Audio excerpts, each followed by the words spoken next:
I didn't call the police. That's the part of this story that genuinely shocks people when they hear it. It's not the visible bruises, nor the subtle web of lies, nor even the drastic action I took afterward. It's precisely that single, unexpected choice.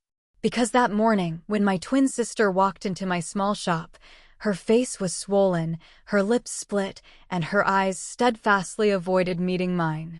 Every fiber of my being, every disciplined instinct I'd honed over years spent in uniform, screamed at me to react swiftly, loudly, to formalize the situation. Instead, I simply turned the deadbolt on the front door and listened. My shop, a modest fixture on a quiet street just outside Dayton, Ohio, became our sanctuary. It's nothing fancy, just a humble space where I breathe new life into old furniture, sharpen forgotten tools, and mend items most people would hastily discard. People my age, especially, grasp the inherent value of repair. You don't simply toss something away because it shows wear. You carefully assess what still remains good, weighing whether it's truly worth the effort to save. That particular morning began indistinguishably from any other. My coffee cup was still radiating warmth on the counter. The radio quietly broadcasted a soft country melody I didn't bother to identify. I was deeply absorbed, an oak dresser disassembled before me, meticulously sanding one of its drawers to a silken finish. When the bell above the door chimed, I didn't immediately glance up. I simply called out, "Be with you in a minute." There was no reply.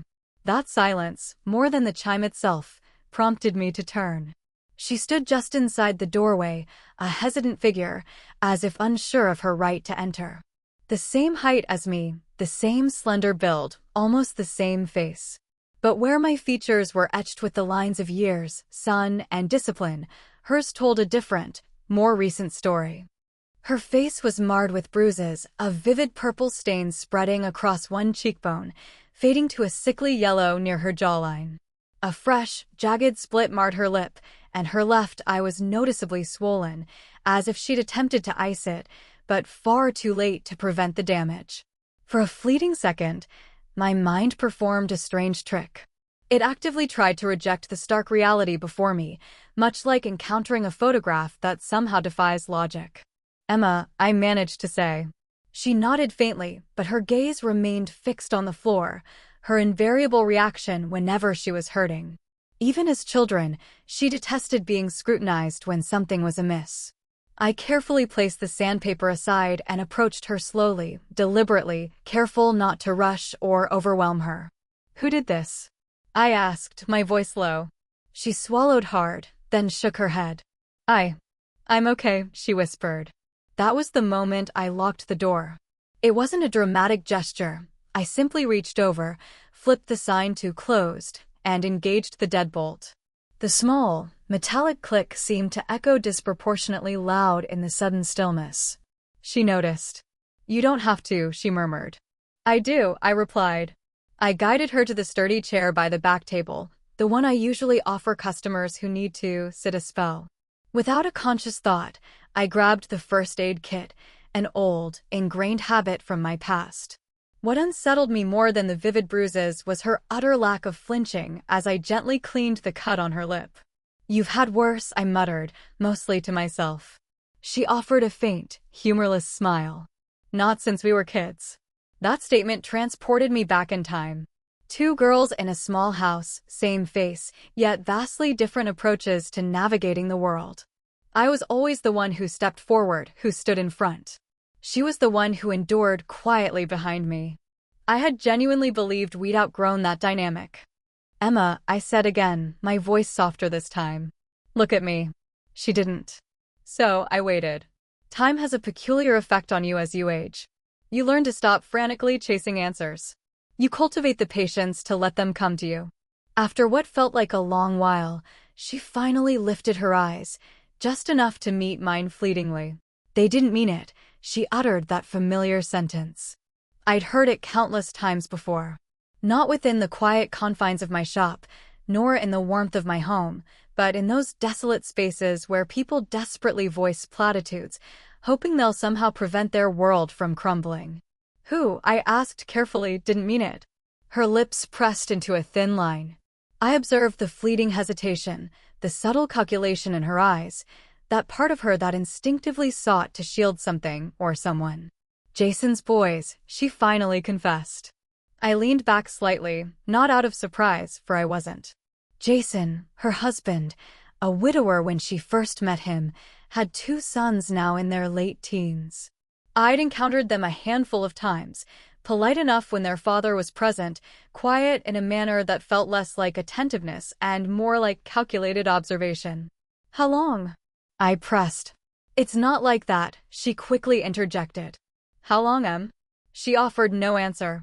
Her silence was my answer. I turned and walked back to the counter, rinsing my hands under the tap in the sink. I needed a moment, a pause to quiet the sudden clamor in my head. Anger, left unchecked, never truly helps. It clouds judgment, causes you to overlook crucial details, and details, in situations like this, are paramount. Where's Jason? I asked. Work. Out of town. Of course he was. And does he know? She hesitated again. He thinks we're just having some issues. I let out a slow, measured breath. Does he know they're putting hands on you? Silence. That told me everything I needed to know. I turned back to her, my gaze steady. Why didn't you call me? She gave a small, defeated shrug. You've got your life. I didn't want to, I interrupted, not harshly, but with unwavering firmness. Don't finish that sentence. Her eyes welled up then, finally. Not dramatic, overflowing sobs, but quiet tears that gathered heavily in the corners of her eyes. I thought I could handle it, she whispered. That particular admission stung. Not because she was mistaken, but because her attempt at strength was tragically misdirected. I pulled a chair across from her and sat down, truly looking at her this time, not just at the superficial injuries, but at the profound way she held herself. Her shoulders were slightly hunched forward, her hands clasped far too tightly in her lap. It was the posture of someone desperately trying to diminish their own presence in their own life. You're not staying there tonight, I stated plainly. She immediately shook her head. I have to. If I don't go back, they'll. What? She didn't answer, but the silence was potent. Fear, I knew, possesses an insidious way of filling in those unspoken blanks. I leaned forward slightly, lowering my voice. Listen to me. You are safe here. You can stay as long as you need. She looked at me, then truly looked. Her eyes were identical to mine in shape and color, yet where mine had long since learned to hold steady, hers still harbored that ancient, yielding instinct. It's not that simple, she said. Nothing ever is, I replied, nodding slowly. Okay, then help me understand. And for the next hour, she did. It didn't pour out all at once, not in neat, distinct fragments like broken glass one carefully collects. It started small, she recounted. Comments, casual disrespect, subtly testing boundaries, then pushing them further. Then one night a shove. Another night, something thrown. Apologies that never truly stuck. Jason, she explained, consistently brushed it all off. Boys will be boys, he'd say, a phrase that rang hollow now, for they were clearly no longer just boys. I listened intently, without interruption, only interjecting with questions when absolutely necessary, allowing her to narrate the painful story in her own time, her own way. By the time she finished, I had a mental picture, not entirely complete, perhaps, but certainly clear enough to grasp the gravity. I rose, walked back to the counter, and picked up my phone. Her eyes followed my movements, tension snapping back into her shoulders. You calling the police? She asked, her voice tight with apprehension. I glanced at the screen, then deliberately set the phone back down. No, I stated. Her brow furrowed with confusion. Why not? Because I've witnessed what happens when you act too quickly, without truly comprehending the treacherous ground you're treading, I explained. Because this isn't merely about stopping something temporarily. It's about ending it definitively. I turned back to her, my gaze steady. You trust me? I asked. She hesitated, then gave a slow, deliberate nod. Good, I said quietly, a new resolve settling in my tone, because we're going to approach this a different way. Her eyes searched mine, filled with uncertainty. What do you mean? I studied her face once more. The fading bruises, the lingering fear, and that deeply ingrained part of her that still believed she had no choice but to return and endure. Then I spoke the words that would change everything. "We're going to switch places." She blinked, her mind struggling to process. "What?" "You're getting out of that house," I clarified, "for a few days, maybe more." "And me?" "I'm going in." The room fell utterly silent, the air thick with the unspoken. "Clara, no," she protested, shaking her head vehemently. "You don't understand." I understand enough," I interrupted. And I did.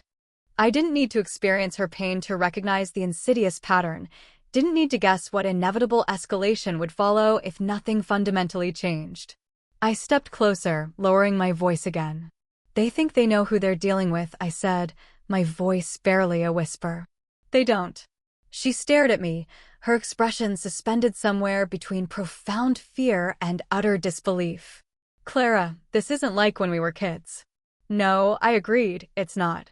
And that, I emphasized, is precisely why I'm not going to handle it like we were then. I picked up my keys from the counter and switched off the radio. The shop instantly fell silent, save for the low, comforting hum of the refrigerator in the corner. I looked at Emma one last time, my resolve unwavering. "You're not going back there," I stated. "Not as yourself." I didn't sleep much that night. Not because fear kept me awake, but because my mind was actively engaged, strategizing. Emma settled into the small spare room above the shop.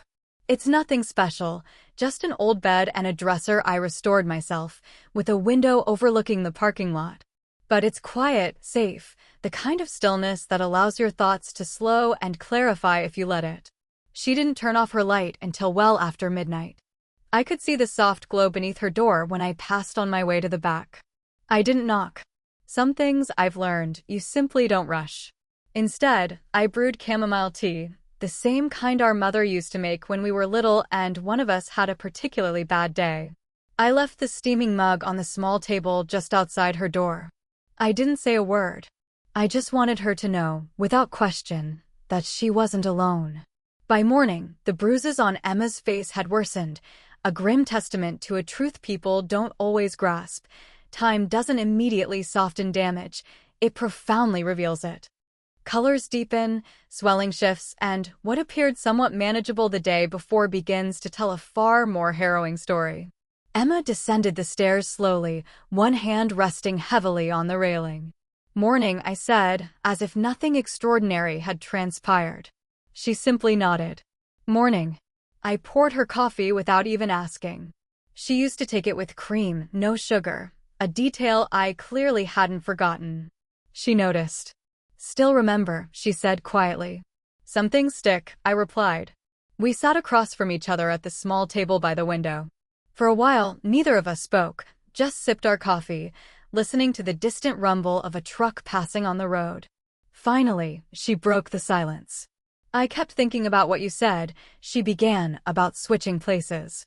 She paused, then nodded slowly. "And I don't like it," she admitted. "I didn't expect you to," I conceded.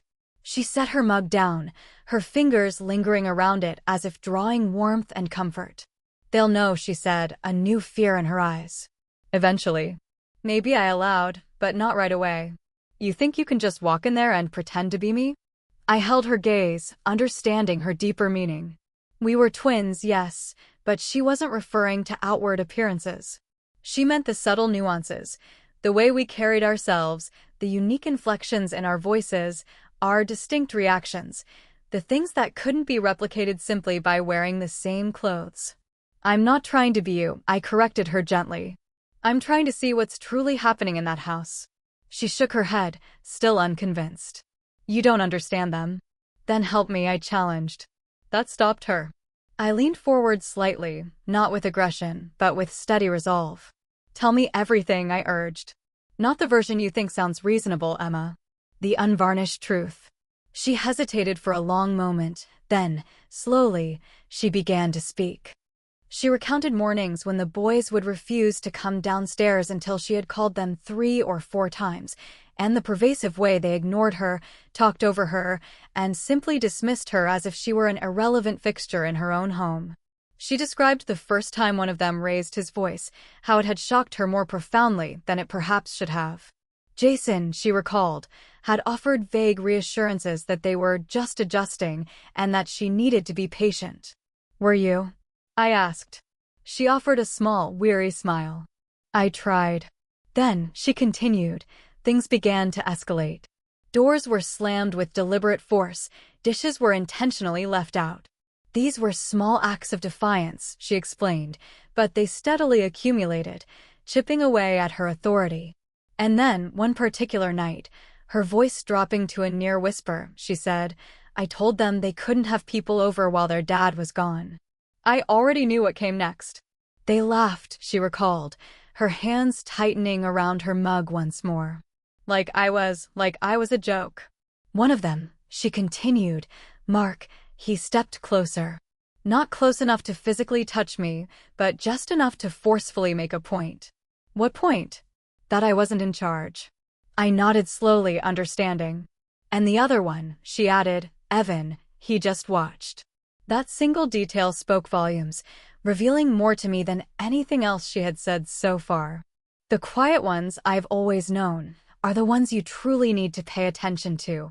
What happened after that? I inquired. She looked down at the table, her gaze distant. I backed off, she admitted softly. I told myself it wasn't worth a fight. And they learned something, I stated, not as a question, but as a fact. She didn't respond, but I could clearly see the recognition of that truth etched on her face. She knew. By the time she had finished, I possessed an even clearer picture, not just of what they had done, but of the insidious process of how they had arrived at this point. This wasn't random aggression, it was a deeply ingrained pattern, a slow, deliberate erosion of boundaries. And once people learn there are no consequences for their actions, they inevitably keep pushing. I still think we should call the police, she said after a while, the suggestion resurfacing. I didn't dismiss it out of hand. That's an option, I conceded, but it comes with significant consequences. For you, for them, for the entire delicate situation. They hurt me, Clara. I know. Shouldn't that be enough? I paused, carefully choosing my words. In some cases, yes, I replied. But you don't just want this to stop, do you? You want to live in that house without constantly looking over your shoulder. She didn't answer, because she knew, deep down, that I was absolutely right. Calling the police might stop it, I continued, or it might inadvertently make things far worse in the long run. Resentment, further escalation, protracted legal battles. So, what are you saying? She asked, her voice tinged with weariness. I'm saying we need to be smart about this. She leaned back, a flicker of frustration crossing her expression. You always say that, she muttered, a familiar complaint. And it's kept me alive, I replied calmly, my tone even. That seemed to soften her a little, not much, but just enough. We spent the remainder of the morning meticulously going over every detail, her daily routine, the precise layout of the house, where specific items were kept, what time the boys typically returned home, all the small, seemingly insignificant things most people never consider. By the time we finished, I could mentally navigate that house, every nook and cranny, as if I had lived there my entire life without ever having stepped foot inside. That's a little unsettling, she remarked at one point. It's preparation, I said. For what? For not being surprised. Around noon, I made a call. Not to the authorities, but to a travel agency I've trusted for years, a small, discreet operation run by a woman named Linda who understands the value of not asking unnecessary questions. I need a last-minute booking, I told her. For you? No, I replied. For my sister. A brief pause. Everything okay? Linda asked. It will be. She didn't press for details, simply asked for a destination. I glanced at Emma, then back at the phone. Somewhere quiet, I said, near the water. When I hung up, Emma was watching me, her expression resigned. You already decided, she stated. Yes. She stood up and began to pace, a nervous energy radiating from her. I don't like this, she reiterated. I know. What if something goes wrong? I met her gaze directly. Then I'll handle it. That's not an answer. It's the only one I have, I said simply. The ticket was for the very next morning, 3 days, perhaps more if circumstances demanded. Just long enough for me to see what's really going on, I explained to her. And then what? She crossed her arms, still apprehensive. Then we decide the next step. And if they realize it's not me? I allowed myself a small, almost imperceptible smile. They won't, I said confidently. Not right away. That evening we packed. Not much, just enough to make the illusion believable. Her clothes, her phone, her small travel bag. At one point, we stood in front of the mirror together. Same face, same fundamental features, yet two vastly different lives were etched into them. You really think this will work? She asked, her voice soft with doubt. I adjusted the collar of her jacket, a comforting gesture. I think, I said slowly, that they've grown accustomed to a version of you that simply doesn't push back. She swallowed hard. And you? I'm not that version. Before we went to bed, she stopped me in the hallway. Clara, she called out, and I turned. What if they hate me after this? She asked, her voice small. I considered her question carefully. Then they'll have to learn how to deal with that, I responded. And Jason? That's on him, I replied firmly. He's the one who should have stepped in long before it ever escalated this far. She nodded, but I could sense she was still carrying the immense weight of it all.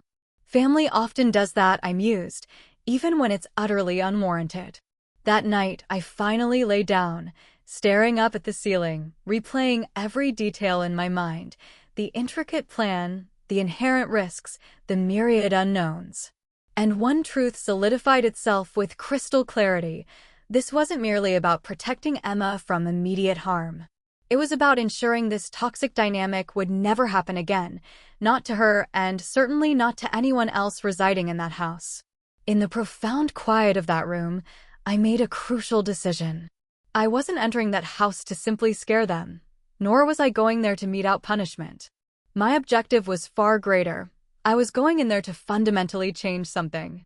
And people, I knew, rarely embrace change, especially when it forces them to confront their own ugly reflections. I have never believed in rushing headlong into a situation you don't fully comprehend. That, more often than not, is how people get hurt, or worse, how you inadvertently make everything far more terrible than it needs to be. Emma's flight departed just after sunrise. We drove to the small regional airport nestled outside Dayton, the kind of place where strangers still exchange nods in line, and security procedures feel more like a familiar routine than an oppressive tension. She barely spoke during the drive, simply gazing out the window, her fingers absently tracing small circles on her travel bag. I allowed the silence to settle between us, knowing some thoughts needed quiet space. You can still change your mind, she said softly as we pulled into the parking lot. I turned off the engine. So can you, I replied. She shook her head, a sigh escaping her lips. If I go back there, nothing changes. No, I agreed, it doesn't. We sat there for a moment longer, the unspoken weight of our decision heavy in the air. Then she reached for the door handle, paused, and turned back to me. What if I don't recognize you when this is over? She asked. That question caught me genuinely off guard. I studied her face, seeing the deep-seated worry that prompted it. You will, I assured her. I'm still me. She offered a faint, almost wistful smile. You've always been more than that. I didn't know how to respond to such a profound statement, so I didn't. At the gate, she wrapped her arms around me. It wasn't a quick, casual embrace, but the kind of hug you linger in, because you're acutely aware of the uncertain days stretching ahead. Be careful, she whispered against my shoulder. I always am, I replied. But she pulled back, her hands still on my arms, and looked me directly in the eye. Not like that, she clarified. Be kind. I held her gaze, understanding the depth of her plea. I will, I said. And I meant it with every fiber of my being. I watched her board, waited until the plane had pulled away from the gate and was a distant speck on the runway. Only then did I turn and head back to the truck. There were no second thoughts, no lingering hesitation. Just a plan, firmly set in motion. The drive to Emma's house took approximately 40 minutes, a familiar suburban stretch of quiet streets and lawns meticulously trimmed just enough to signal effort, but certainly not perfection. It was the kind of neighborhood where people offer a polite wave, but rarely delve into intrusive questions. I parked a block away, not out of necessity, but because I always prefer to observe a situation before stepping directly into it. I walked the remaining distance, neither rushed nor slow, simply present in the moment. The house appeared exactly as I remembered, a two-story structure with neutral siding, a small porch adorned with a couple of chairs that had clearly seen better days. Nothing about its exterior screamed trouble. That's typically how it is. Trouble rarely advertises itself. I stood on the sidewalk for a moment, taking it all in, windows closed, no discernible movement within. Then I walked up to the front door, used the key Emma had given me, and stepped inside. The air felt heavy. Not physically oppressive, but with a quiet, pervasive weight, as if tension had slowly, over time, settled into the very walls. I closed the door behind me, set my bag down, and listened. No voices, no hurried footsteps, just the faint, steady hum of the refrigerator in the kitchen. They weren't home yet. Good. That afforded me precious time. I moved through the house slowly, not prying, but learning. The living room was cluttered, not outright messy, but careless. Shoes were left haphazardly near the couch, a half-empty soda can sat forgotten on the coffee table, a video game controller rested on the floor. Small things, perhaps, but they each told a story. The kitchen was next. Dishes sat in the sink, not many, but enough to clearly indicate a lack of responsibility. Emma's meticulous touch was still evident in the organized cabinets and labeled containers, yet it was being systematically ignored. I opened the fridge, food stacked unevenly, takeout boxes shoved carelessly to one side. Again, a clear pattern.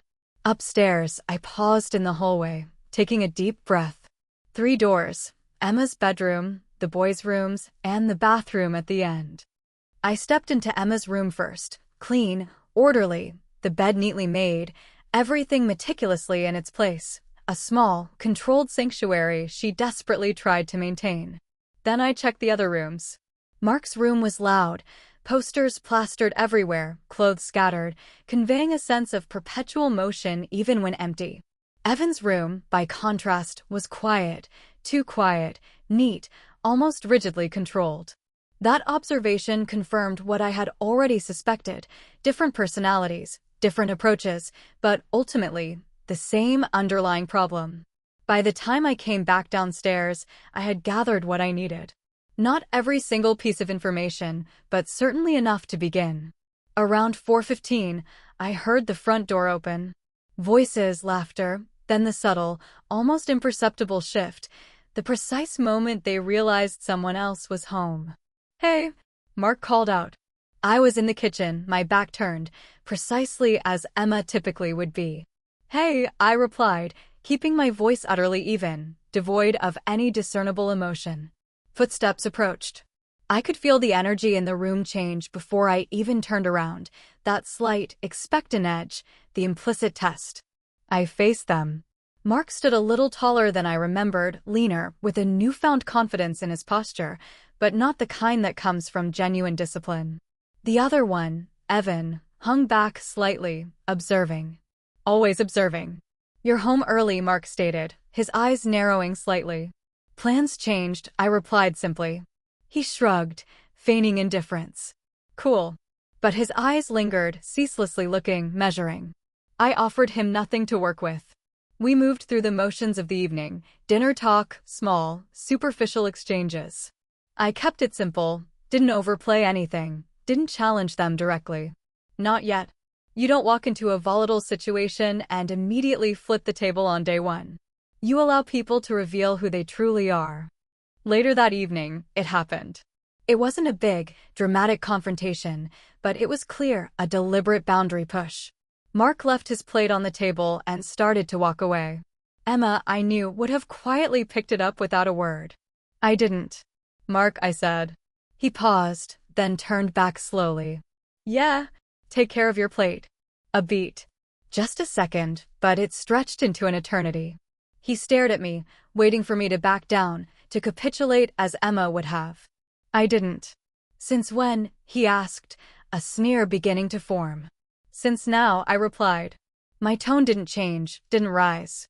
It remained perfectly steady, unwavering. Evan, from across the room, looked up from his phone. Watching. Always watching. Always watching. Mark smirked. A moment later, he took the plate to the sink, saying nothing further. But I had seen it. A fleeting flicker of confusion, a hint of uncertainty.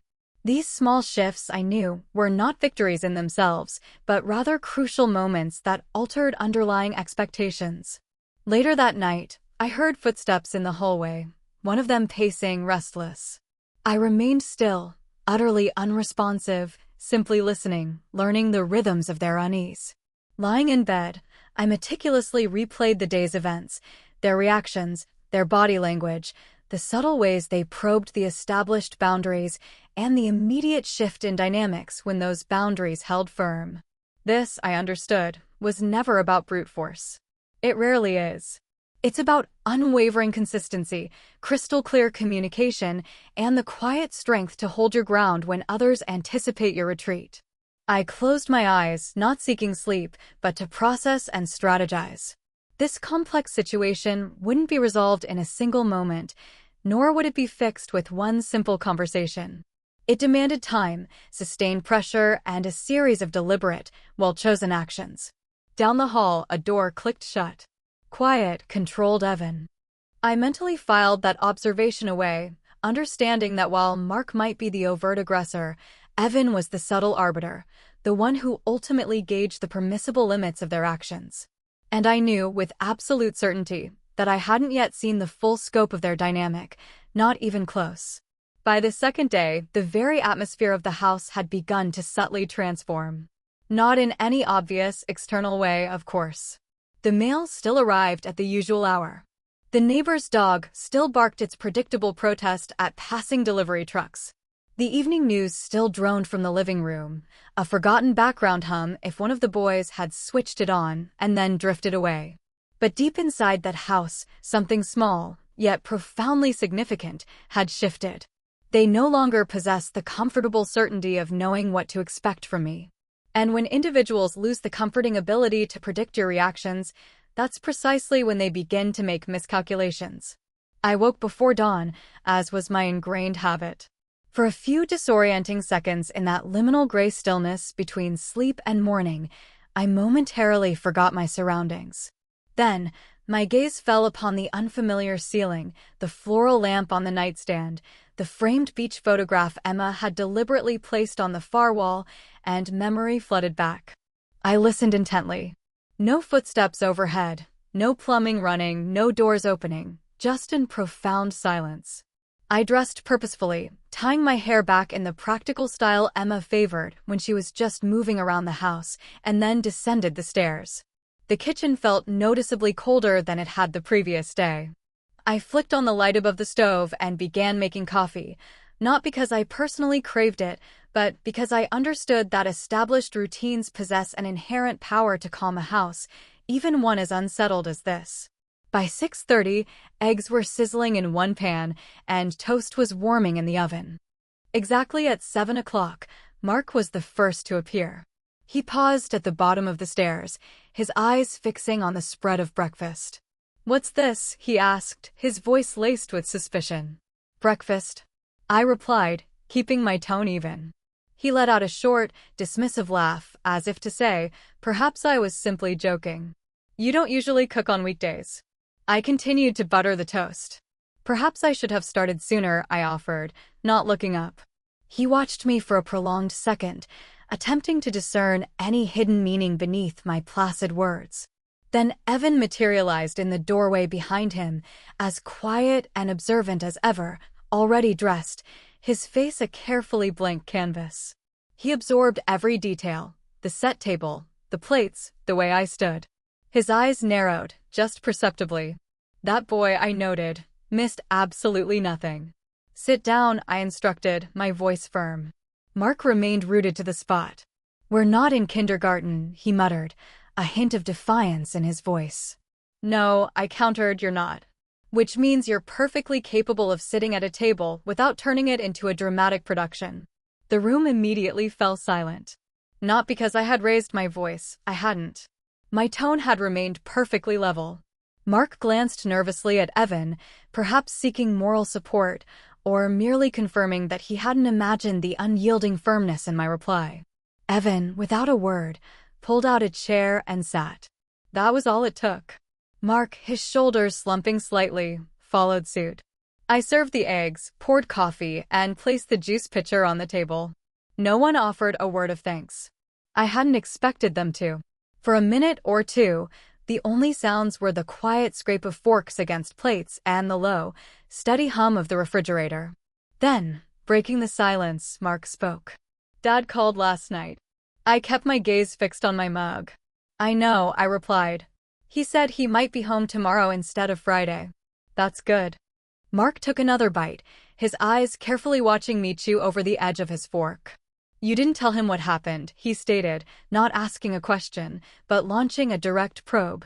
I carefully set my cup down. What do you think happened? I asked, turning the question back on him. His face registered a fleeting shift, lasting less than half a second. Not guilt, not precisely. More like a flash of irritation that I hadn't followed the conversational script he'd clearly anticipated. I think, he said slowly, deliberately, you like making things sound worse than they are. Evan didn't lift his eyes from his plate, but I observed the subtle tightening at the corner of his mouth. Interesting, I murmured, leaning back in my chair, projecting an air of unhurried assessment. Then this is an excellent opportunity for you to tell me exactly what they are. Mark's fork froze, suspended midair. You always do that, he muttered, frustration evident in his tone. Do what? I prompted. Act like we're criminals. I allowed a short, pointed silence to settle between us, letting his words hang in the air. Then I responded, people don't feel accused unless something within them is already answering the question. That observation landed with more impact than I had perhaps intended. Or, perhaps, it landed with precisely the necessary force. Mark abruptly pushed his chair back. I'm done, he declared. He carried his plate to the sink, but this time, it wasn't a compliance with an unspoken command. He did it because he needed physical motion, a tangible outlet for the anger churning within him. Evan, meanwhile, remained seated. Once Mark had stormed out of the room, Evan finally spoke. You're different, Evan stated, his quiet voice cutting through the residual tension. I looked at him, really seeing him. He possessed his mother's distinct chin, from the fleeting glimpses I'd caught in photographs lining Jason's hallway, but there was something far older in his eyes, a profound weariness. People get tired, I offered, testing the waters. That's not what I mean, he countered, his gaze unwavering. No, I conceded, I don't suppose it is. He held my gaze for a fraction of a second longer than was comfortable, then rose silently and carried his plate to the sink. I made no move to stop him. After the boys had departed for school, I cleaned the kitchen, and then I began to pay attention to the house itself, observing it with the same intense scrutiny one would apply to a person's face during a difficult, revealing conversation. Not just the obvious wear, the repeated patterns, or what was visibly worn down. I noted the back door lock, which invariably stuck unless lifted slightly before turning. The cabinet under the kitchen sink bore a fresh, distinct dent, positioned low and inflicted with enough force to suggest a deliberate kick. One of the dining chairs had a leg that had clearly been repaired, but not with Emma's meticulous touch. This was a quick, unsightly, impatient fix. In the downstairs half-bath, tucked discreetly behind the hand soap, I discovered a small bottle of foundation. It was the wrong shade for Emma, too dark and a cheap brand. Someone, I realized, had been trying to conceal something from their own reflection in that mirror. I stood there for longer than I care to admit, staring at that small bottle as if it held the power to reveal the entire untold story on its own. Abuse, I knew, doesn't always manifest overtly in the center of a room. Sometimes, it insidiously hides in forgotten corners, within entrenched routines, and in the quiet, almost invisible adjustments people make simply to endure another day. Around 11 o'clock, I called Emma from the laundry room, where the cellular signal was strongest. She answered on the second ring. How is it there? I asked, listening intently. In the background, I could hear the cries of gulls and the distant, soothing rush of water, a world away from this house. Quiet, she said, her voice soft. Strange. I slept for 10 hours. Good, I replied. A beat of silence. Then, she asked the question I'd been anticipating. How bad is it? I looked out through the small side window into the backyard. An old, weather-faded swing set stood near the fence, its plastic seat on one side cracked and worn. Bad enough, I admitted honestly, but not hopeless. She let out a long, shaky breath, as if she'd been unconsciously holding it captive since her plane had departed. Did they know? She asked, her voice hushed. No, I said, not yet. Another pause stretched between us. Then, Emma spoke quietly, her thoughts drifting. Mark was always easier to read. Evan, I never knew what he was thinking. I'm starting to, I responded. That doesn't make me feel better. It shouldn't, I said, firmly. Not yet. She remained silent for a moment, then posed the truly critical question. Do you still think I should stay away? Yes. The word came out more quickly, more definitively, than I had perhaps intended, but I didn't retract it. Clara, I began, using my own name to emphasize the seriousness. Emma, listen to me. You have spent far too long simply reacting to whatever unfolds in that house. It's time to let someone else hold the center for a little while, to anchor things. I heard her swallow audibly. All right, she finally conceded. Did you eat anything? I asked, shifting to a more practical concern. She let out a soft, almost embarrassed laugh. Yes, ma'am. Good. When we hung up, I remained standing there, phone still in hand, simply listening to the quiet, subtle breathing of the house around me. She was resting, truly resting, for the first time in months. That realization alone affirmed that I was doing precisely the right thing. The boys returned home separately that afternoon. Evan was the first. He walked in, set his backpack down with deliberate care, and found me in the living room, methodically sifting through a stack of overdue mail and school notices. He paused in the doorway, observing me. You went through my folder, he stated, his voice flat. No, I corrected calmly. These were on the entry table. He took a step closer, his eyes narrowed. You don't usually care about stuff like that. I carefully placed the papers back into a neat, organized pile. Maybe I should have, I replied. He studied me for a long, assessing moment. This time, there was no anger, only a deep-seated caution. Then he asked, Did Dad say anything to you? About what? I asked, meeting his gaze evenly. About us? There is no us in that question, I stated plainly. There's behavior, and there's responsibility. His jaw visibly tightened. You make everything sound like court, he muttered, a hint of exasperation. I almost smiled at the accuracy of that observation. Only when people keep building cases, I finished, the implication clear. He turned away, but not before I caught a glimpse of his expression. Not fear, not precisely, but a dawning recognition. He was beginning to grasp that the old version of this house, the one that casually let things slide, that absorbed every transgression, was irrevocably gone. Mark arrived some 20 minutes later, his presence announced loudly from the moment he walked in, backpack dropped carelessly in the hallway, the fridge door yanked open too hard, a muttered curse erupting when he couldn't locate the soda he desired. I waited patiently. He eventually found me in the den. Did you move my stuff? He demanded, his voice accusatory. I put the cans in the garage fridge, I explained calmly. There's more room there. He stared at me, dumbfounded. Why would you do that? Because this isn't a gas station cooler, I stated, my tone drier than I had perhaps intended, yet it clearly had its desired effect. He blinked.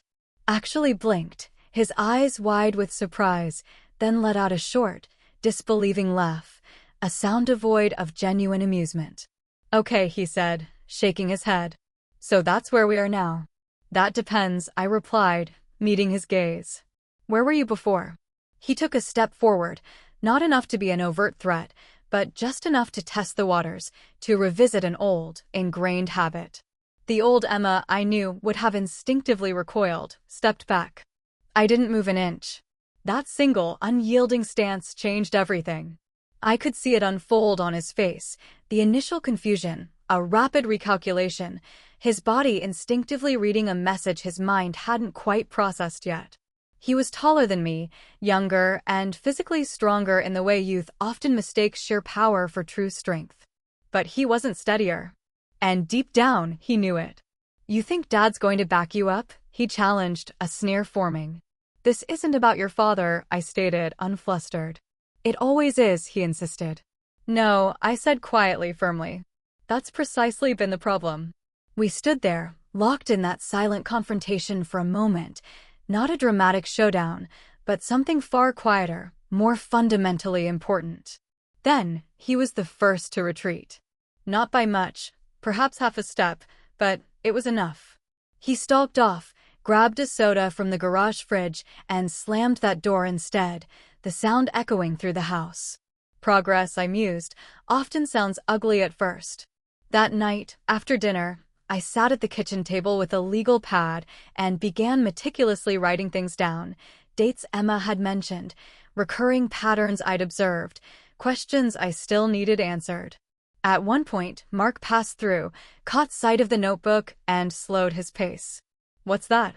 he asked, curiosity warring with suspicion. "Notes about what?" "Whatever becomes important later," I replied, my pen scratching steadily. His face subtly changed. Not because he comprehended every detail, but because he understood enough of the implication. Evan entered the kitchen just behind him, and his gaze immediately fell on the same thing. He didn't ask any questions. He simply looked at the page, then at me, then back at the page. He, too, understood the inherent power. Records meant memory. And memory, in turn, meant accountability. That was the moment I fully realized the true nature of the lesson I was embarking on. It wasn't going to be a physical confrontation. It was going to be a moral one. Not in the simplistic, pietistic sense of a church bulletin, but in the old-fashioned, fundamental understanding: cause, effect, action, consequence. The kind of essential truth too many people cease teaching once their children grow large enough to intimidate them. Around 10 o'clock, after the house had finally settled into a quiet hum, I checked all the locks, then stood for a moment in the front hallway with the lights extinguished. Outside, the neighborhood appeared utterly peaceful. Porch lamps glowed softly, casting warm pools of light. A television flickered blue behind a drawn curtain in a house across the street. A dog barked once, then settled back into silence. Ordinary American life. That's what struck me most profoundly, how intimately pain can coexist with the ordinary. How frequently it conceals itself within the very routines people mistakenly assume are safe. I touched the cold deadbolt, my mind drifting back to Emma arriving at my shop, that split lip a stark testament, her eyes cast down in shame and fear. Then I thought about the boys upstairs. They were not monsters. That, I mused, would have been far easier to contend with. Monsters, after all, absolve us of direct responsibility.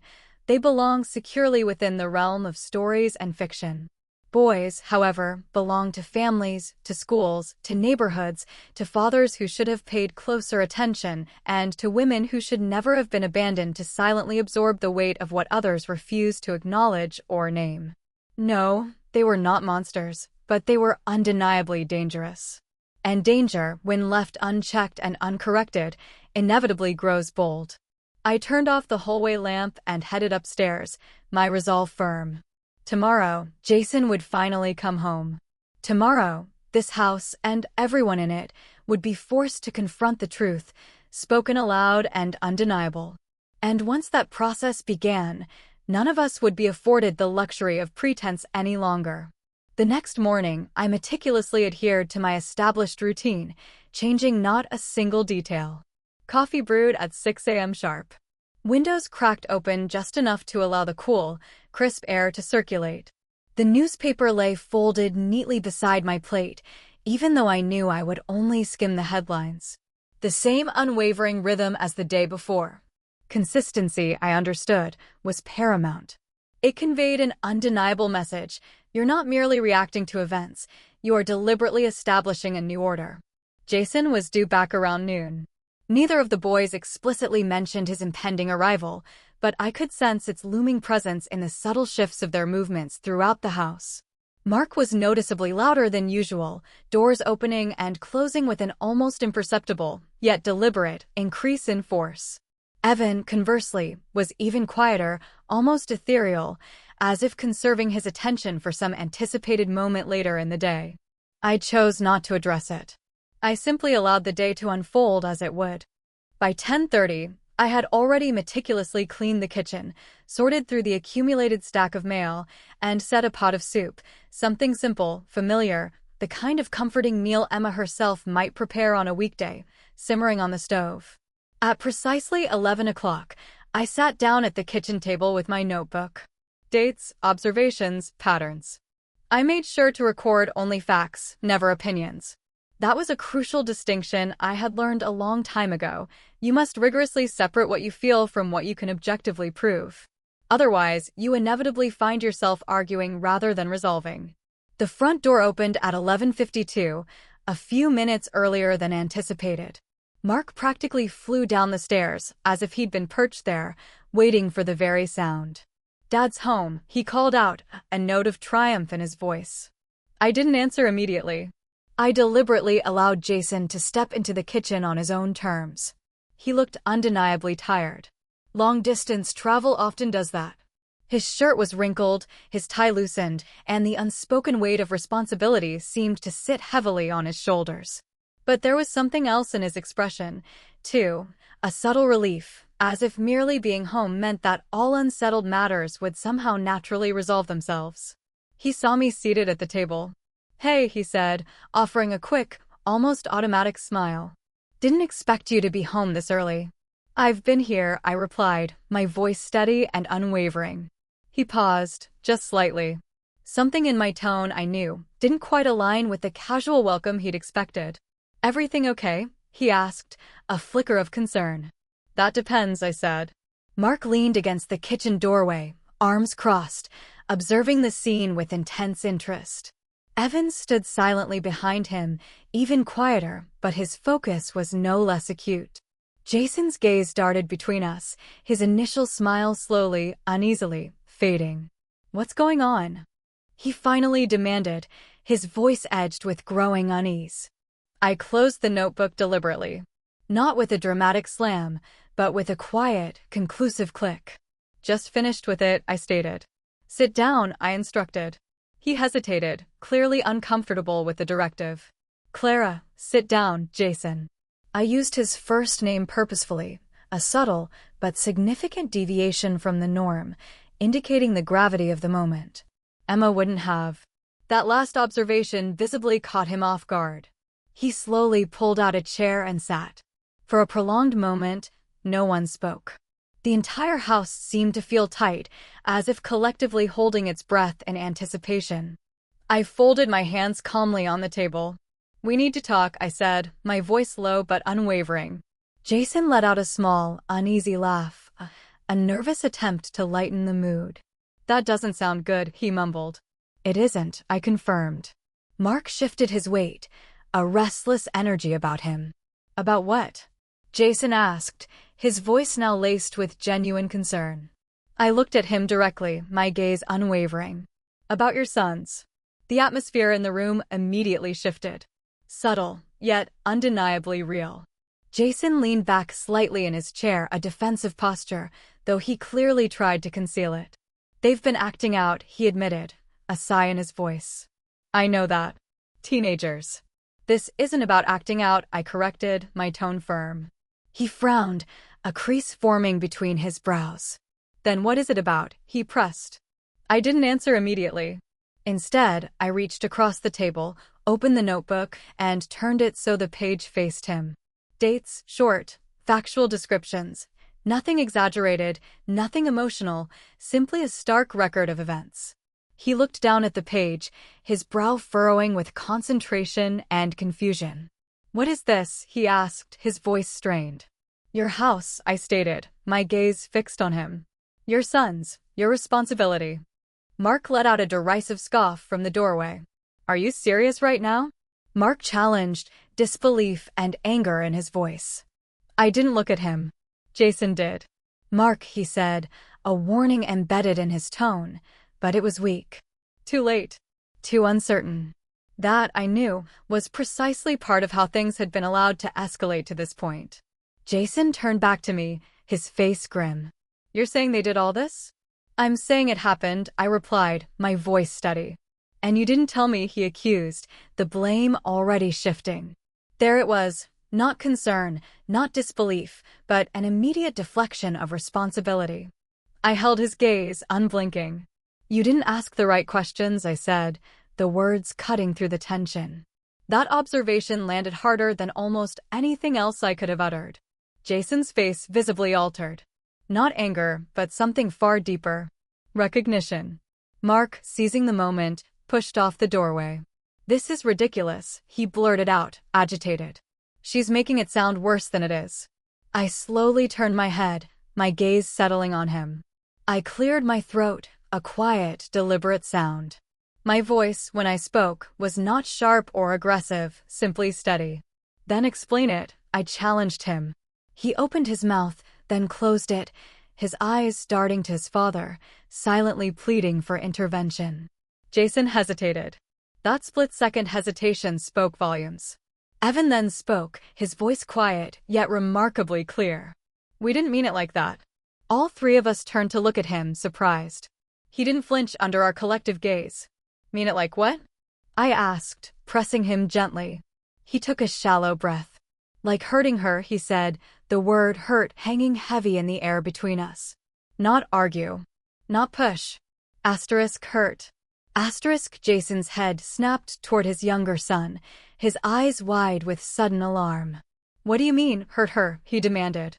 Evan didn't answer right away. Mark quickly stepped in, trying to take control. "It wasn't like that," he insisted, too quickly. "She's overreacting." I stood up then. Not quickly, not threateningly, but with a deliberate, measured movement that subtly shifted the energy in the room. "No," I said calmly, meeting his defiant gaze. "She isn't." Jason's gaze flickered rapidly between Mark and me, his initial confusion rapidly morphing into something sharper, a dawning realization. "What happened?" he demanded, his voice strained. Silence. Heavy. Uncomfortable. Yet, utterly necessary. I reached into my bag and pulled out my phone, placing it deliberately on the table. "I didn't call the police," I stated, preempting his thought. Jason blinked, clearly caught off guard. "Why would you?" he asked, genuinely puzzled. "Because I wanted you to hear this first," I explained. I pressed play. Audio, not video. I had begun recording the day before.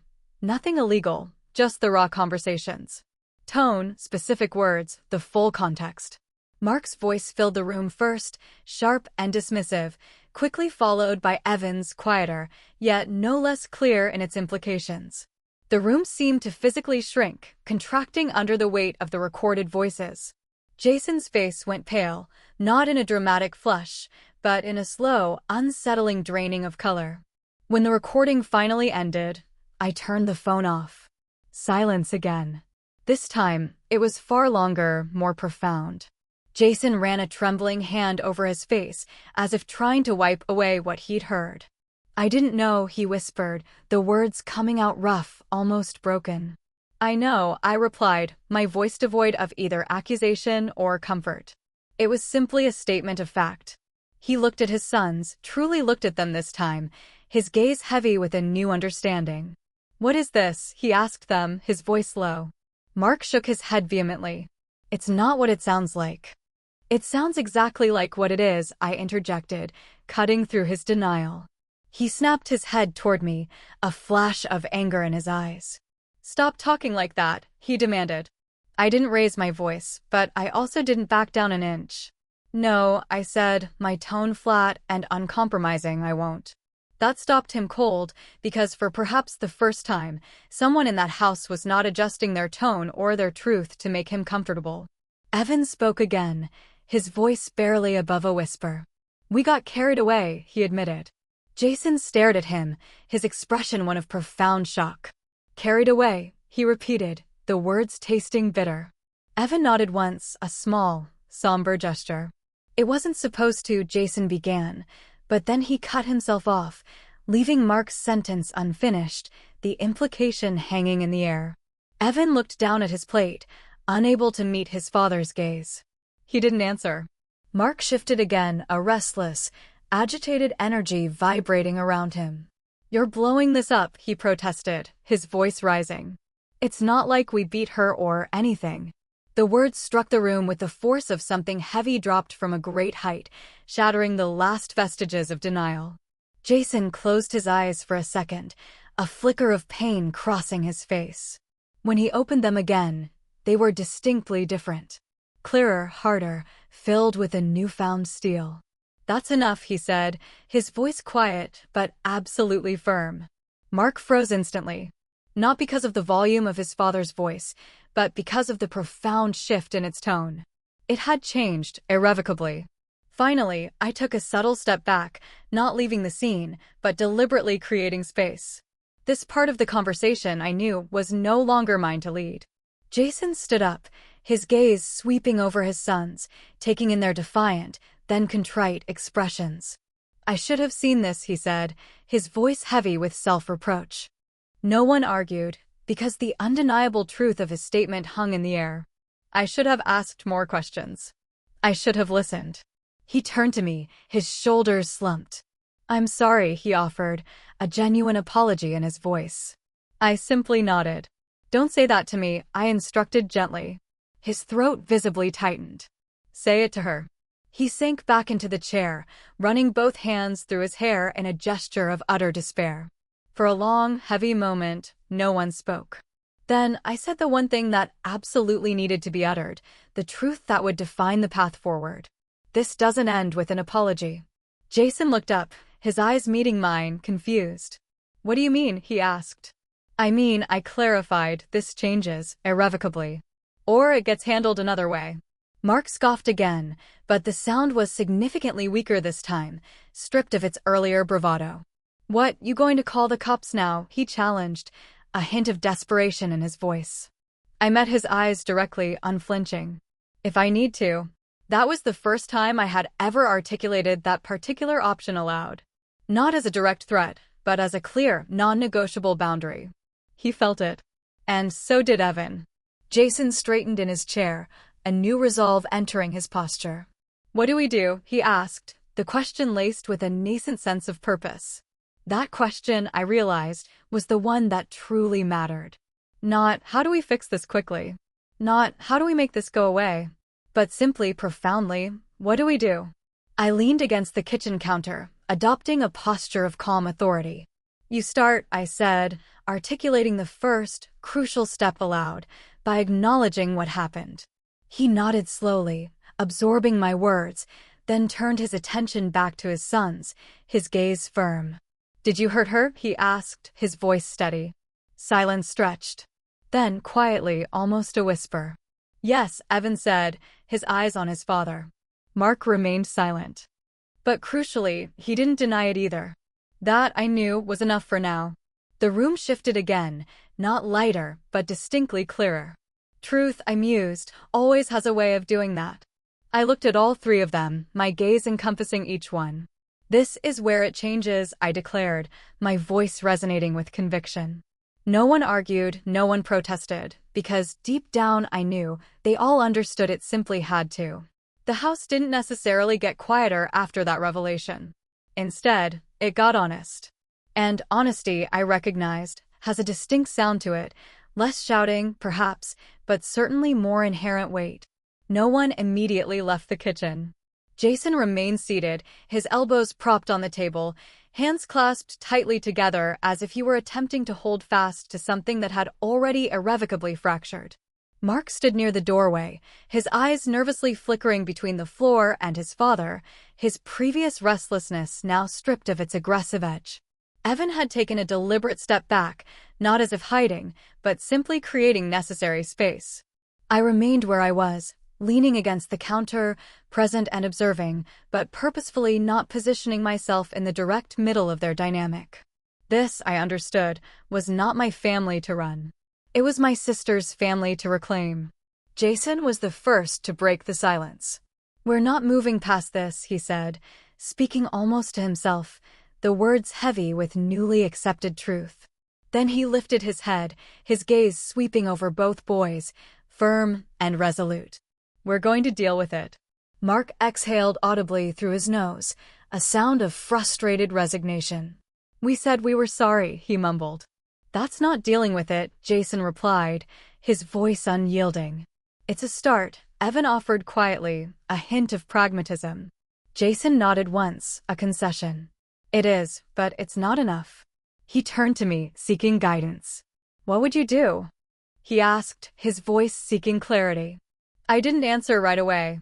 I allowed the question to hang in the air, weighted with significance, because the answer truly mattered, and because I needed him to fully grasp that whatever came next, whatever steps were taken, had to originate from him. "First," I stated, breaking the silence, "you separate the behavior from the excuses." Mark frowned, clearly confused. "What does that even mean?" he asked, genuinely bewildered. "It means you don't get to hide behind convenient phrases like, 'we didn't mean it,' or 'it wasn't that bad,'" I clarified, my voice steady. "You look directly at what happened, and you call it precisely what it is." Silence settled again, a heavier, more profound silence than before. Jason nodded slowly, taking it all in. "All right," he conceded. He looked at his sons again, his gaze now unwavering. "What you did," he stated plainly, his voice firm, "was wrong. It crossed a line, more than one." Mark visibly shifted in discomfort. He began to protest, but Jason held up a decisive hand, cutting him off. "Let me finish." That command was new. Mark noticed it. So did Evan. "You disrespected her," Jason continued, his voice steady. "You ignored her, and then you put your hands on her. That doesn't happen in this house. Not again." The words were simple, yet the tone behind them had transformed completely. It was no longer weary or uncertain. It was unwavering, resolute. And for the first time since I'd stepped into that house, his voice resonated with genuine conviction. Evan was the first to speak, his query tinged with a new gravity.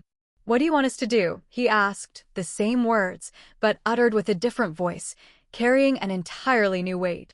Jason cast a fleeting glance at me, then refocused on his sons. "We start by being honest," he stated, "with ourselves, with her, with each other." Mark, predictably, crossed his arms, a clear sign of his defiance. "So, what? We just sit around talking about our feelings now," he scoffed, his voice dripping with sarcasm. Jason didn't flinch. "If that's what it takes." "Yes." Mark let out a short, hollow laugh that held no trace of genuine humor. "This is stupid," he muttered under his breath. I stepped forward just enough for my voice to carry. "It feels stupid when you're not used to it," I said, my tone even. "That doesn't make it wrong." He looked at me, a flicker of irritation in his eyes, but it didn't ignite into a full-blown argument as it might have before. This time, his father was in the room, holding the line with newfound authority. We moved to the living room, not because it offered more comfort, but precisely because it was the kind of space where difficult conversations like this were typically avoided. I wanted that room to be imbued with a different meaning. Jason settled into the armchair, while the boys occupied the couch. I remained off to the side, leaning against the wall, a silent observer, neither fully part of their immediate circle nor entirely outside it. "What happened didn't start yesterday," Jason declared, his gaze sweeping over them.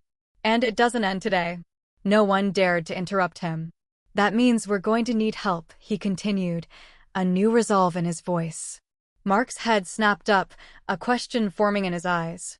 "What kind of help?" "Professional help," Jason replied without hesitation. "Family counseling." Mark immediately shook his head, an emphatic rejection. "No way." "That's not optional," Jason countered, his voice leaving no room for argument. Evan looked at his brother, then back at his father, a silent observer of this shifting power dynamic. "Why?" Evan asked, his voice quiet. Jason leaned forward, his elbows resting on his knees. "Because I missed things I shouldn't have missed, and you two went further than you should have gone," he explained, his honesty raw. "We don't fix that by pretending we can handle it on our own." Evan nodded slowly, absorbing his father's words. Mark, however, remained rigid, his resistance palpable. "I'm not sitting in a room with some stranger talking about this," he asserted, his voice tight. "You will," Jason stated, the firmness in his voice unequivocal, leaving absolutely no room for negotiation or argument. Mark saw that absolute resolve, and for the first time, he didn't immediately push back. I watched them both carefully, not just listening to their words, but observing their every posture and expression. Mark's shoulders were still tight, still coiled with a readiness to resist, but beneath that familiar defiance, something new had begun to surface. Uncertainty. Evan, on the other hand, was already visibly adjusting, listening intently, and processing the profound implications of this new reality. They were two distinct approaches, unfolding in the same pivotal moment. After a while, Jason stood, signaling a shift. "I need to call her," he said. No need to utter Emma's name. Everyone knew. He walked into the kitchen, his phone already in hand. The boys remained exactly where they were, frozen in their own thoughts. Mark leaned forward, elbows on his knees, his gaze fixed on the floor, while Evan leaned back, arms resting loosely at his sides, his eyes searching the ceiling. Neither of them spoke, and I chose not to break the heavy silence. From the kitchen, I could faintly hear Jason's voice. It was low, careful, utterly devoid of defensiveness or dismissiveness. It was simply honest. That was truly new, and it profoundly mattered. When he returned, his face, though still tired and etched with a lingering heaviness, appeared clearer, as if a burden had been lifted. "She's coming home tomorrow," he announced. Mark looked up instantly, his eyes wide. Jason nodded. "She needs to see this for herself, not hear it secondhand." Evan sat up straighter, a crucial question forming on his lips. "What if she doesn't want to come back?" Jason paused, visibly taken aback. That possibility, I could see, had not yet crossed his mind. "If that's the case," he said slowly, thoughtfully, "then we deal with that, too." It wasn't a perfect answer, but it was undoubtedly better than before. I pushed off the wall, stepping slightly forward. "It doesn't end with her walking through that door," I added, emphasizing the long road ahead. Jason looked at me, a silent understanding passing between us. "I know." "Good," I affirmed. Mark glanced between us, a frown creasing his brow. "You keep saying that like there's more," he challenged. "There is," I replied, meeting his eyes directly. "Like what?" he pressed. "Like trust," I stated plainly. "You don't get it back just because you say the right things for one afternoon." He looked away, because he knew, deep down, that was the undeniable truth. The rest of the evening passed quietly, a profound departure from their usual tumultuous interactions. There was no shouting, no slammed doors, just a palpable sense of space. It was the kind of space people need when they are finally beginning to understand something they can no longer afford to ignore. Later that night, I found myself standing in the hallway once more, in the exact same spot as the night before. The street outside was just as quiet, but the house itself felt profoundly different. It wasn't fixed, not yet healed, but it had definitely shifted, a subtle but significant realignment. Jason approached from behind me. "You handled that differently than I would have," he remarked, his voice quiet. I didn't turn around. "That's why I was here," I replied simply. He nodded slowly. "I should have seen it," he reiterated, a hint of regret in his tone. "Yes," I said, offering neither comfort nor softening words, just the unvarnished truth. He exhaled slowly, a heavy sigh. "Thank you," he said. I turned then, facing him directly. "Don't thank me," I told him. "Do better." He held my gaze for a long moment, then nodded, a clear commitment in his eyes. I went to bed after that. For the first time since my arrival, I slept. Not deeply, not without a lingering thought, but enough. Because the hardest part wasn't what had already happened, it was what was yet to come. And in the morning, Emma would walk back into this house. Emma arrived home just after noon the following day. I was standing at the kitchen sink, mindlessly drying a plate I had already dried once, when I heard the familiar rumble of Jason's truck pulling into the driveway. The sound both settled something deep within me and simultaneously stirred a complex mix of emotions, relief, perhaps, or caution. At my age, those two often travel hand in hand. I carefully set the plate down and wiped my hands on a dish towel, a quiet anticipation filling the air. No one spoke right away. The front door opened, then closed, and I heard a single set of footsteps pause on the mat, as if the person standing there needed a moment to gather herself before stepping back into the life she had left behind. When Emma finally entered the kitchen, the room subtly changed. Not in some grand, dramatic fashion, but more quietly, profoundly. It changed because truth had already been spoken within those walls, and now, the person most deeply hurt by it had arrived to hear what came next. She looked better than she had when she first walked into my shop. She wasn't fully healed, nor had she rested enough to erase everything, but she was noticeably steadier. The swelling had gone down, and the bruise near her cheekbone had faded to that telltale yellow-green hue that looks unsettling before it finally disappears. She wore a simple blue cardigan and jeans, no makeup, no attempt whatsoever to cover what had happened. That mattered immensely. Jason stood just behind her, not guiding her, not touching her unless invited. Good. He was learning. Mark and Evan were already in the room. I had specifically asked them to be there before she walked in, not because they liked it, but because that was precisely where they belonged. Emma's eyes met mine first. I offered her the smallest, most reassuring nod, a silent message, "You're not alone." Then, her gaze shifted to the boys. Mark dropped his eyes almost immediately, unable to hold her scrutiny. Evan held her gaze for a brief second, then lowered his own as well. Jason cleared his throat, breaking the heavy silence. "Emma," he said softly, his voice gentle. "We've been talking." She offered a tired, faint half-smile that held no humor, a weary acknowledgement.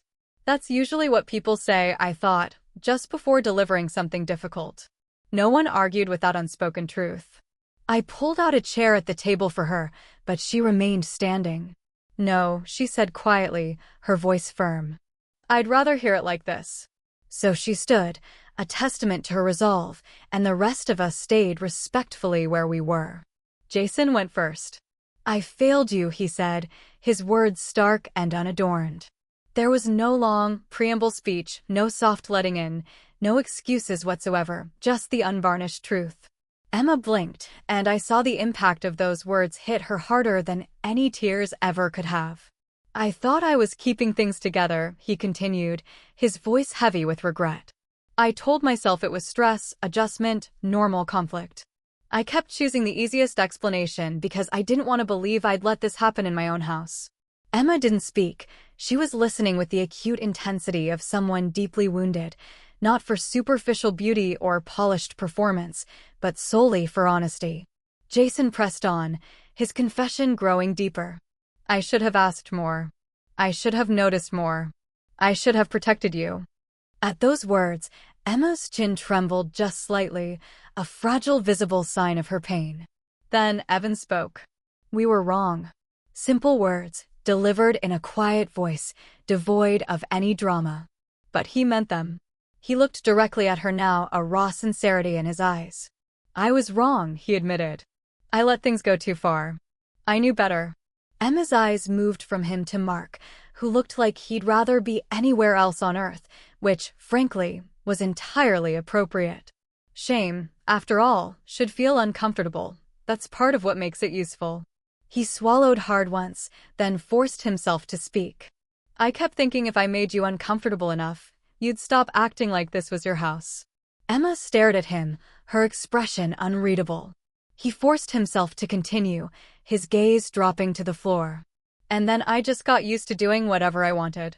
He rubbed his hands together, looked at the floor again, then back up, meeting her gaze briefly. "I told myself it wasn't serious, that I wasn't really hurting you. But I was."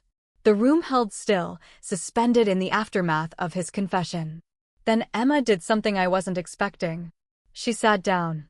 Not because she was weak, not as a sign of surrender, but because sometimes the profound weight of truth lands in the body before it fully registers in the mind.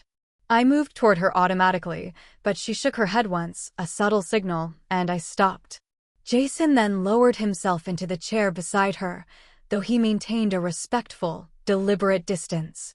"We're starting counseling," he announced, his voice firm and unwavering.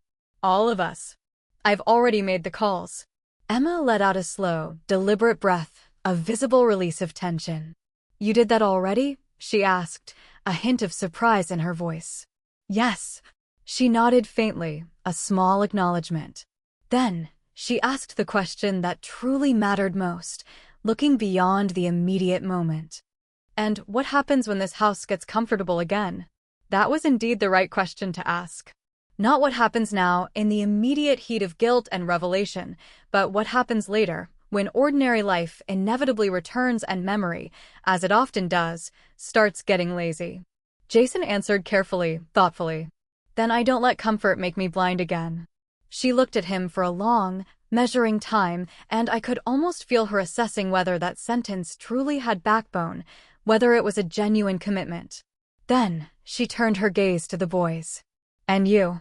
Evan answered first, his understanding clear. I don't get to be the quiet one anymore. Good. He understood his essential role in the ongoing dynamic. Mark took longer to formulate his response, but when he finally spoke, his words were clearer and more direct than before. I get a job after school, he said, his voice steady. I pay for the damage in this house, and I stay away from you until you say otherwise. That particular stipulation, I was sure, had come from Jason. But Mark said it without a trace of resentment, and that mattered profoundly, too. Emma's hands were folded tightly in her lap. I recognized that grip instantly. It was how she held herself together when she was deciding whether forgiveness, though never easy, was truly possible. Possible. Then, her gaze shifted to me. Of everyone in that room, I was the one person who had seen her at her most broken and her most guarded, her vulnerability laid bare. She didn't need my permission to proceed, but perhaps she needed confirmation that she wasn't merely imagining the profound shift that had occurred. I said only this. You don't owe anyone quick forgiveness. Her eyes filled, not with helpless tears, but with ones of profound relief, a validation of her deepest feelings. Jason bowed his head in a gesture of acknowledgement. Mark wiped his palms on his jeans, a nervous habit. Evan sat perfectly still, absorbing every word. And Emma, after a long, meaningful silence, finally spoke. I'm not ready to act like everything's fine. No one's asking that, Jason gently replied. Good, she said, her voice firm, because it isn't. Then, after another poignant pause, she added, her gaze sweeping over her family, but I'm willing to see whether this family can become honest. That was not a grand, tearful reunion, steeped in sentimentality. It was better than that. It was real. The rest of the afternoon passed in that same spirit, quiet, plain-spoken, and utterly unsentimental. Jason showed Emma the counseling appointment times, laying out the practical steps. The boys, without being asked, carried their own dishes to the sink. Mark, surprisingly, apologized for the dent in the cabinet, a small but significant admission. Evan admitted he had seen more than he had ever spoken about, finally breaking his silence. Each individual truth seemed small on its own, a single brick. But together, they began to form a kind of repair, not yet complete, but undeniably begun. By evening, I knew it was time for me to leave. Emma walked me out to my truck, the sky turning soft hues over the neighborhood, painted with the gentle colors of dusk. The air smelled of freshly cut grass and the distant scent of someone's charcoal grill down the street. Ordinary life again. It's funny how precious that can feel after such a hard, tumultuous week. She stood beside the driver's door, folding her arms against the gentle breeze. You didn't call the police, she said, a statement more than a question. I looked at her, sensing the deeper query. Why? I asked, knowing it wasn't a request for a factual answer. There are questions people ask for information, and then there are questions they ask because they need the very shape of a thing explained to their heart. This was the second kind. Because you didn't need someone to come in and shatter everything, I explained gently. You needed someone to stop the pattern long enough for the truth to stand up on its own. She stared at me, her eyes glistening slightly in the soft porch light. You always were the stronger one, she whispered, a raw admission. I shook my head, denying the label. No, I said softly, I was just trained to move sooner. That made her laugh, a soft, tearful laugh, and for the first time in days, it sounded like my sister again, whole and alive. She hugged me then, tight and steady, not like someone falling apart, but like someone finally coming back together. When I pulled away, I glanced once more toward the house. Jason stood at the screen door, a silent sentinel. The boys were behind him, quieter than I had ever seen them, their usual boisterous energy subdued. They weren't fixed, not entirely healed, but they were changed enough to truly understand what they had nearly become. That, I hope, is the enduring message people remember from this story. Silence doesn't keep peace, it only rents the room to trouble, allowing it to fester and grow. Real love has boundaries, clear and firm. Real families tell the truth, even when it costs them comfort, even when it's painful. And real strength is not always loud or dramatic.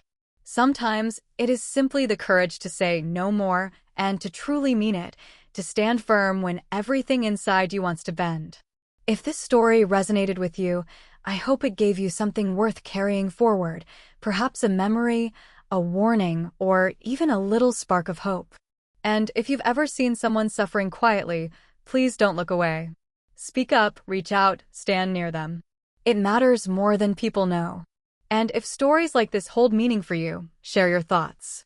Pass it along to someone who may need it. And stay with us for more stories about dignity, family, and the profound power of second chances.